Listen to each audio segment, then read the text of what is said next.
Welcome to Meet the Frogs, where we get to learn a thing or two about the members and voice actors of the Midnight Frogs. Today I am joined by Jpace92. Hey everybody. So let's start from the beginning. How did you first get into abridging? Okay, Abridging started back in the summer of 2009, I believe. It was, I think I was just really bored one day, and I'd recently started seeing all these Abridged videos on YouTube and just really getting into the whole thing, and one day it crossed my mind to just kind of give it a shot. I had editing software from classes that I was taking in high school, and I, had a little crappy Logitech desktop mic for just really, I think it was school purposes or something, but I was just like, I might as well put it to use, I guess. And so I decided to make my first Abridged series, and that's how it started. You've had your own series for a while now. You've had two of them. Tell us a bit about them. Okay, the first series was Kingdom Hearts Abridged, which that series actually isn't around anymore. I kind of ditched it on the side of the road because it was not. I just kind of got. I guess I got bored with it. I wasn't feeling the same way I was about when I started, and I didn't really feel like doing it anymore. And I moved on to, while I was still doing Kingdom Hearts, I moved on to Burst Angel, which was my first actual foray into abridging an actual anime as opposed to, a video game. And so I started with Burst Angel, and that was when that was me working with an actual cast and trying to actually start kind of building up my abilities and actually really trying to improve myself in this little hobby. And so that sort of became my main project. And then like I said, Kingdom Hearts just kind of fell by the wayside, and I wasn't into it anymore. And so ever since, I've kind of been focusing on Burst Angel.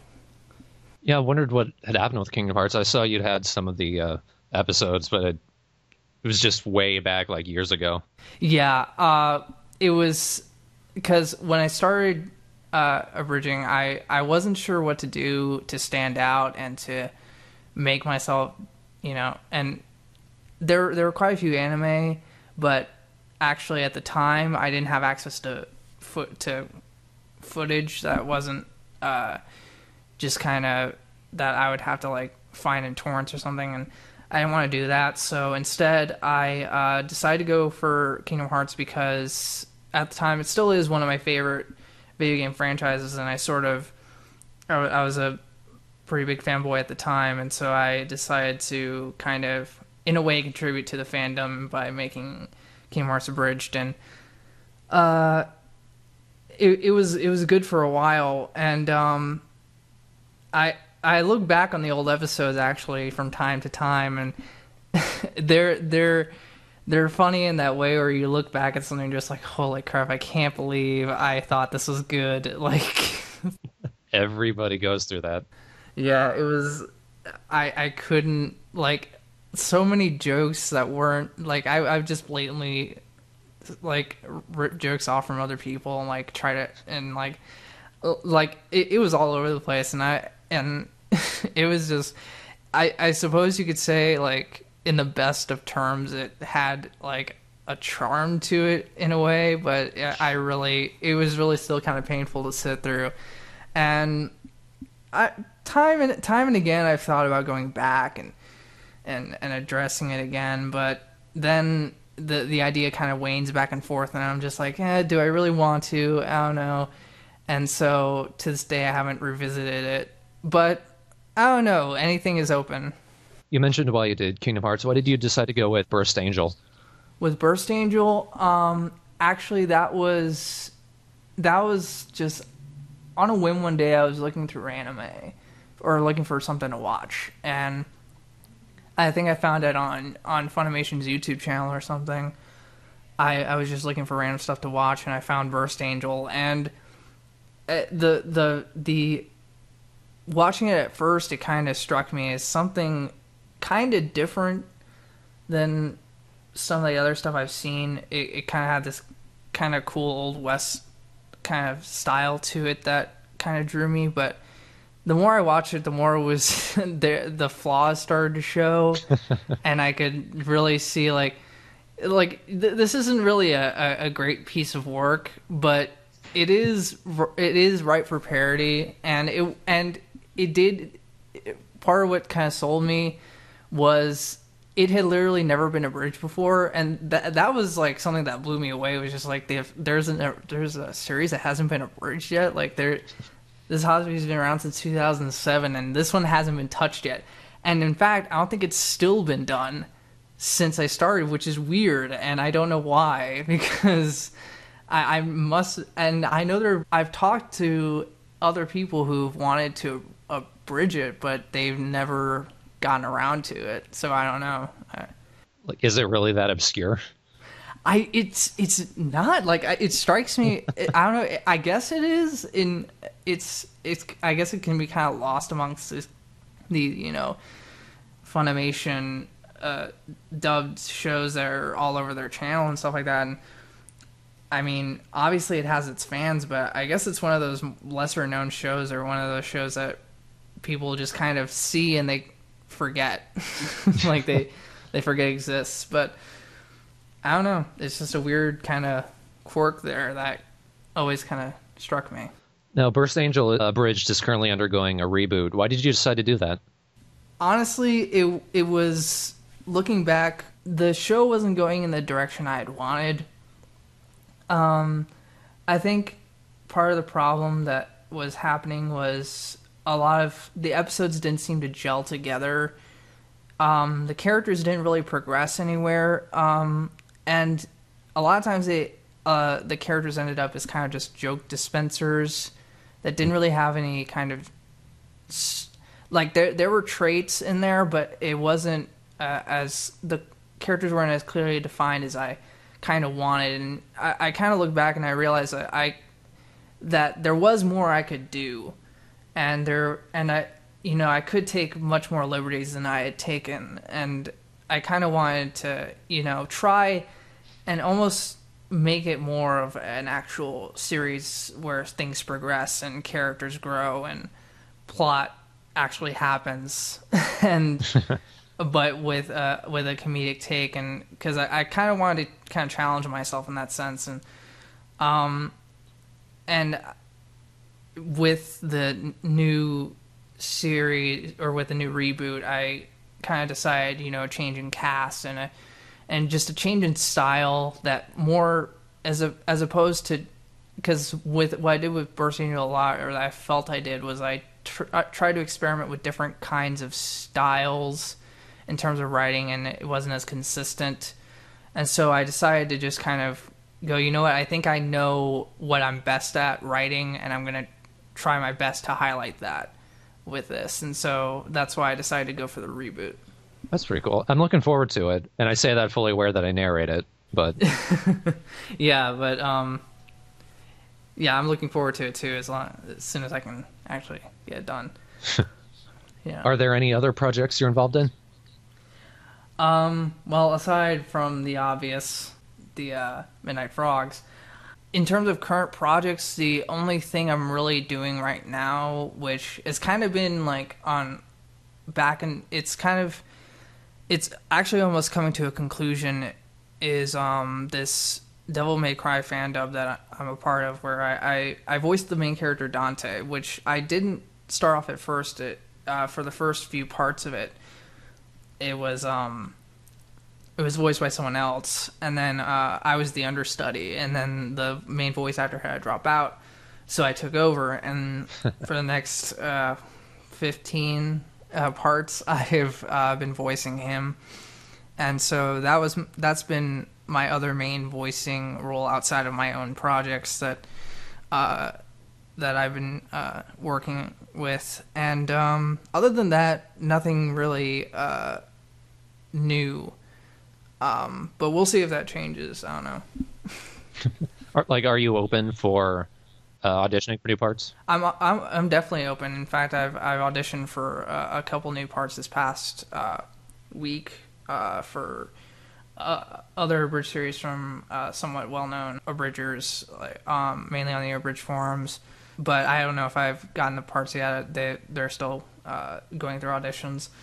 And I'm definitely open to other projects and not just in voicing and in writing and all those different aspects. I've always I'm pretty open to all that. So Viewers take note. yeah. Let's talk a bit about your background with SFA. You joined in December 2010 for SFA 5. Mm-hmm. Let's see. Just the month before, our original voice for Kululu, Ghost TC, he had dropped out of the team after I had a row with our former member, Fat Man. And I think we had 3 or 4 people audition for Kululu. You ended up being the one who fit the character for what we ended up going for. What were your thoughts before and after you were given the role of Kululu? Pardon the sirens if you hear any.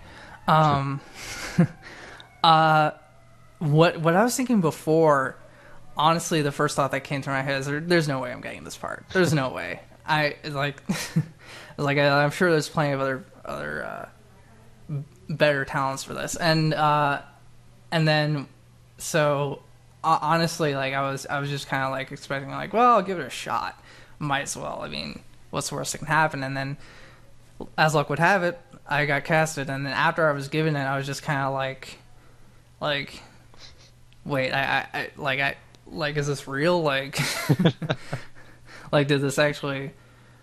And honestly, like, I am proud of the fact that not only that I got the part, but how the character's grown. Definitely.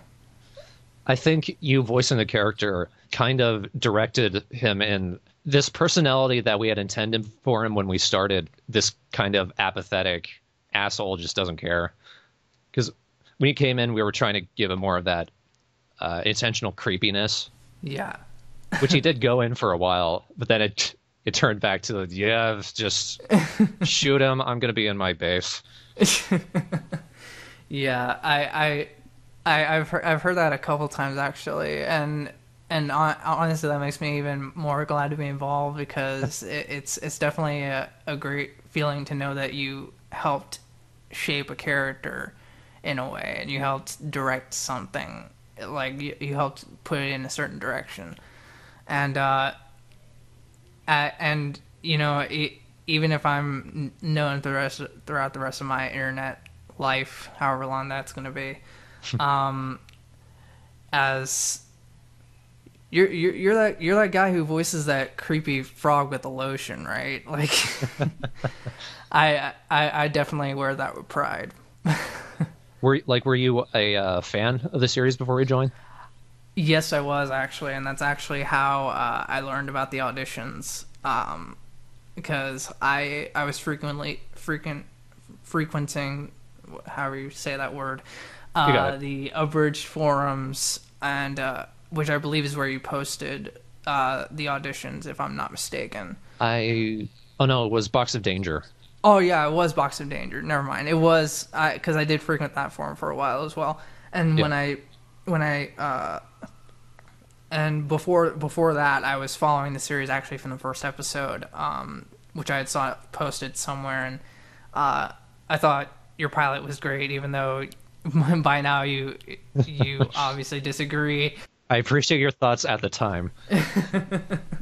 But yeah, I was a really big fan of what you had done so far, and so that's why I was even more ecstatic to be a part of it. And just generally, what's been your experience being a part of the team? I love being a part of the team. I really, first of all, getting to work with you and Yoshi and Travis and all these other really cool people who definitely really all of you guys are really funny guys, and I think that one of like some of like the most like fun I've had like through like talking with people on the internet has been when we do the podcast and like when we did like calls and stuff like that, and I definitely think like and being a part of the team, aside from being a part of just a great product, is also just there's definitely a level of camaraderie, and I really enjoy being a part of it. So it's been awesome. We're glad to have you. Thanks. Now, what are some of your plans and ambitions for the future? I know you're in college for filmmaking right now. Yeah. For the future, I'm pursuing a career in film, mainly film directing and writing. I've always been interested in it, and I've always wanted to be a part of it. And so, my plan is to finish school and then hopefully go out to LA and kind of start making myself known there, and try to actually grow and become something in the film world. So that's my main ambition right now. Are there like any specific projects you're mostly looking to get into, like a certain film genre or television? I'm really open to a lot of things. I've always known to try not to limit myself in terms of the kinds of projects I'll take on. I definitely have an interest in mainly in like psychological thriller and horror, and also more dramatic stuff. Also, definitely open to comedy, all forms of comedy. Well, most forms, because not all forms necessarily appeal to me. But I'd also actually be open to television, because especially as of late, television has really grown as a storytelling medium, and it definitely competes with film in some aspects, and so I'd be open to both, honestly. And I've also kind of gone back and forth in an interest in maybe acting on the side. I have no formal training in acting, but I've always had an interest, so that's another venue I wouldn't mind giving a shot. All right. And to close, is there anything you'd like to say to the viewers and fans? First of all, you guys are awesome for supporting all these guys here, and for definitely keeping in touch with us. And for those of you who do know of my stuff, or who support it either way, thank you. And just, yeah, you guys are awesome. That's pretty much all I gotta say on that. All right. Thanks a lot, man. No problem. No problem.